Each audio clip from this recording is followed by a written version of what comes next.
Hormuz প্রণালী বিশ্বের সবচেয়ে গুরুত্বপূর্ণ জ্বালানির রুটগুলোর একটি।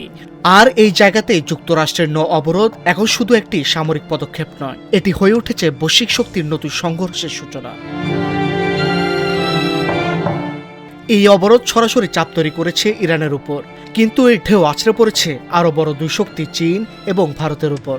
কারণ দরজায় কড়া নাড়ছে বহুল প্রতীক্ষিত ডোনাল্ড ট্রাম্প ও শি জিনপিং এর বৈঠক, আর ইরানের তেলের প্রায় ৯৮% যায় চীনে। তখন এই পদক্ষেপ দুই দেশের সম্পর্ককে ঠেলে দিয়েছে অনিশ্চয়তার দিকে। বেইজিং এতদিন নীরব থাকলেও এখন আর নয়। চীন সরাসরি এই অবরোধকে বলেছে বিপজ্জনক এবং দায়িত্বজ্ঞানহীন, আর ওয়াশিংটন হুঁশিয়ারি দিয়ে বলেছে ইরানকে অস্ত্র দিলে চীনা পণ্যের উপর ৫০% শুল্ক বসবে। অর্থাৎ পরিস্থিতি এখন কূটনীতি থেকে সরে গিয়ে অর্থনৈতিক যুদ্ধের দিকেও গড়াচ্ছে।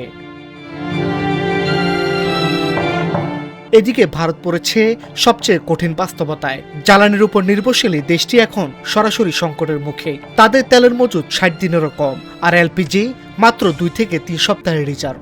সম্প্রতি ইরান থেকে আবারও জ্বালানি আমদানি শুরু করলেও অবরোধ আরও করা হলে ভারত বাধ্য হতে পারে সে পথ বন্ধ করতে। এতে শুধু জ্বালানি নয়, পুরো অর্থনীতি চাপে পড়বে। অন্যদিকে চীন তুলনামূলক কিছুটা স্বস্তিতে। তাদের হাতে আছে ১২০ দিনেরও বেশি তেলের মজুদ। প্রয়োজনে তারা কয়লা বা বিকল্প উৎস ব্যবহার করে পরিস্থিতি সামাল দিতে পারবে। তবুও ঝুঁকি এক জায়গায়, সমুদ্রপথে। বিশ্লেষকরা বলছেন, যদি যুক্তরাষ্ট্র কোনো চীনা জাহাজ আটক করে, সেটি হবে এক বিশাল মোড় পরিবর্তনের মুহূর্ত। তখন বিষয়টি আর রাজনীতি থাকবে না, এটি হয়ে উঠবে সম্মানের লড়াই। আর সেই লড়াই খুব দ্রুত ছড়িয়ে পড়তে পারে পুরো বিশ্বের শক্তির ভারসাম্যে।